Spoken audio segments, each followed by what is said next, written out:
Bonjour. Tout d'abord, bulletin météo de l'US Open. Il a plu. Il pleut. Et il va pleuvoir. Mais pas de problème. Parce qu'à l'US Open, quand il pleut, on met le toit dernière génération, super équipé. Eh ben non. Eh ben non, parce qu'il n'y a pas de toit ici à l'US Open. Alors aux États-Unis, il y a des stades ultra équipés, dernière génération, avec des écrans géants de 54 mètres de long. 54 mètres de long, je vous jure que c'est vrai. Mais par contre, quand il s'agit de couvrir le court central de leur grand chelem, là, il n'y a plus personne. Évidemment, le tennis ici, on s'en fout, je vous le rappelle. Mais c'est pas un problème. On va mettre des bâches. Eh ben non. Eh ben non. Ici, à New York, on ne croit pas aux bâches. D'ailleurs, on ne croit pas non plus aux kawaii, aux imperméables et ni aux parapluies.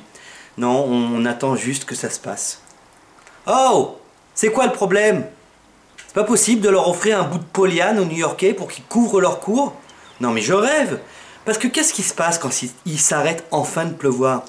Eh ben on a tout le staff qui sort, les ramasseurs, les juges de ligne, les machins, les ceci, avec des éponges, des serviettes éponges, les serpillères 4x4 qui conduisent tout autour du terrain pour sécher tout ça. Ça prend 20 à 30 minutes, c'est pas la fin du monde, vous me direz. Mais quand vous avez 4 interruptions comme hier, eh ben on perd 2 heures. Et en 2 heures, on en joue du tennis, je vous le rappelle. Et quand même, ça fait 4 ans que le tournoi se termine un lundi.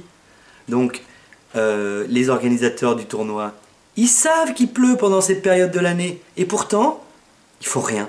Rien. C'est vraiment un mystère.